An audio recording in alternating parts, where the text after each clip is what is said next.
While mechanics and aim can get you pretty far in Marvel Rivals, without game knowledge you're going to be left behind eventually. So I did the legwork for you. Here are 28 hidden mechanics and abilities that you might not know of that you probably need to. The best way to support me is to watch the video all the way through, subscribe for more improvement content, and let me know in the comments any that I missed and how many you didn't know. Let's get started. First and foremost, did you know that the Convoy actually heals you over time? I can't find it anywhere on the wiki, and I actually stumbled upon it on accident when making this video, but the Convoy seems to heal you at a similar rate to a Rocket Raccoon orb passively the entire time you're in range of it and on the attack side. And I'm ashamed to say, I climbed all the way to Celestial without ever realizing this, so I'm sure some of you guys did too. Did you know that Magneto actually has a visible logo whenever he's ulting that tells everyone in the game how charged up his ultimate is from ranged attacks? This is a huge tip because if you see it completely full, you might as well shoot it a couple more times, try to finish it off and pop it so no one dies. But if it has no charge at all, leave it alone and take cover. Let someone else deal with that. Also a cool note, while Magneto is ulting, Luna is the only person in the game that can hit him with a ranged attack whenever she empowers her abilities. This is where the magnetism doesn't work on super cooled objects voice line comes from. We actually have two coming from Hulk here. Hulk's shields that he puts on himself and his teammates actually provide ult charge if they're destroyed, with the bubble he puts on himself giving about 6.5% and the other 5 bubbles giving 1.5% total. So shoot his teammates' bubbles all you want, those don't matter that much, but think twice about shooting his, 6.5%'s a lot. And a lesser known secret, Bruce Banner's smoke bomb actually gives him 10% ult charge whenever he's forced out of his Hulk form per enemy character hit, but it also is 10% if he hits himself. So use it at your feet on cooldown if you can't guaranteed hit an enemy. Did you know that when two Buckies dash at each other and collide, they both fall to the ground in disappointment with birds chirping around their head? And it's for a significant time period too. This actually works for a lot of the movement abilities in the game, but my favorite interaction is always the Bucky because it's nice to see the menace of all of my ranked games laying down an embarrassment for a while. Did you know that Jeff's passive actually halves the increased damage that he takes from headshots? This just adds to the rage-inducing shark survivability because headshots normally do 200% damage, but against Jeff they only do 150% damage, and when a Psylocke headshots a Jeff, it's actually only 125% damage, but we'll get to that one later. Everyone probably knows at this point that Punisher's turret does explosive damage in an area wherever it lands, but did you know it actually has a direct hit damage as well? Each bullet has a 12 damage on impact and 12 damage in an explosive area around it, meaning direct hits do a whopping 24 damage per bullet because the explosive damage applies as well, giving Punisher's turret one of the fastest time to kills in the game whenever you hit a direct hit. Did you know that Groot has a very opaque, almost imperceptible green circle around him that indicates the area that he gets his wall and ally synergy from? Whenever in range of his Thornlash wall, whenever he, or an ally in range of him, deals damage, the wall will do damage to an enemy in range of the wall. And when the Ironwood wall is in range of Groot, and he, or an ally in range of Groot, deals damage to an enemy, Groot will receive 40 bonus health per second, up to a total of 250 bonus health.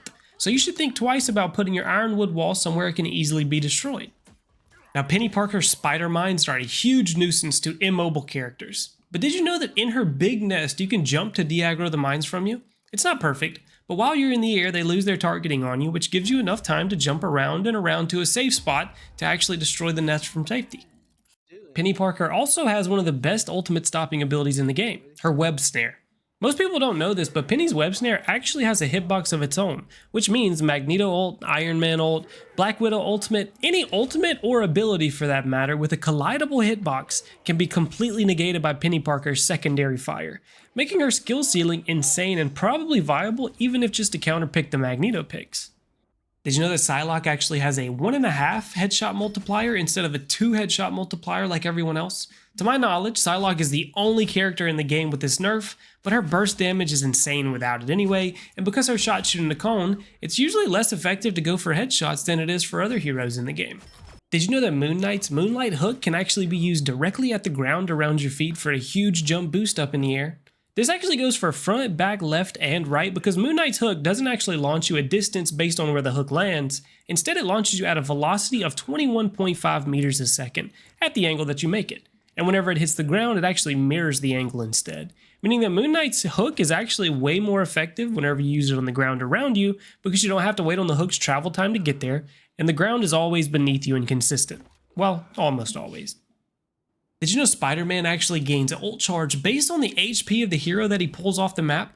And not just total HP, the hero's current HP is what matters, so pulling a full HP Groot off the map gives way more than pulling a support. But I'm curious to know if bonus HP is taken into account, because Groot can easily get upwards of 1000 HP total, and that would be a lot of ult charge. Did you know Magik actually has damage fall off on her sword strikes? Down to a whopping 50% damage at 6.5 meters away, which means Magik can go from 4-shotting a 250 HP support with basic left clicks to taking an insufferable 8 auto attacks before getting the final kill.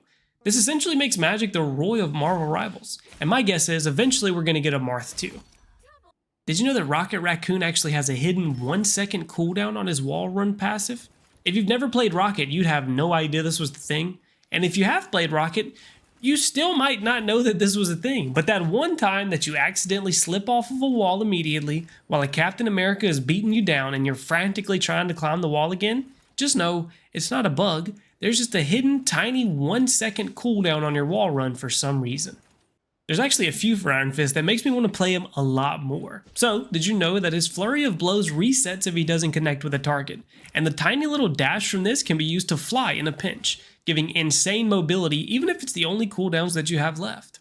Iron Fist also has a special effect of his normal punches that reduce the cooldown of his parry by 1.5 seconds per hit, making the most underutilized part of his kit one of the most important mechanics as well. Iron Fist also has a 30% damage reduction not only during his block, but during the entirety of his flurry of blows as well, making him a pretty tanky diver whenever you count the fact that he gets 50 bonus HP on kill as well. If you've played a significant amount of Marvel Rivals at this point, it's probably crossed your path that movement abilities are completely unusable while within the area of Namor's ult before Giganto lands. That is, besides abilities that cause an effect that calls movement. I know the wording is weird here, but think of Punisher's Smoke Bomb. Technically, the ability is a smoke bomb, and the smoke bomb launches him away. Those types of abilities can still be used if you get what I'm saying here. Also, and probably more importantly, I had 50 hours on Namor before I realized that Namor's basic left clicks reduce the cooldown of his basic Monstros. So, keeping your Trident uptime is key to keeping your Monstros rotating and always having squids up. Did you know that Luna's Snowflake not only passively heals the target that has it when Luna heals anyone else, it also increases your healing by 35% on that target if you heal them directly, making it super useful for keeping your solo tank alive, giving Luna one of the best single target healing potentials in the entire game. Also, this is a cool mechanic. If your target is fully healed, your auto attack will ignore them and go through them and hit the enemy behind them instead. So, for lazy healing and damage optimization, just make sure you're keeping your healed target in between you and the enemy. Next up, we have the entirety of Thor's bubble that he keeps dropping on the ground that no one actually knows what it does. So in addition to the Thunder Force generation that's advertised on the tooltip, it also actually inflicts 40 damage to enemies that walk out of the radius of it, and it slows them for 30%. Now you know what that ability actually does. We all know by now that Invisible Woman's ultimate inflicts a massive 50% slow when entering and exiting for the enemy team. But did you know that your shield actually applies a 30% slow if an enemy walks through it as well?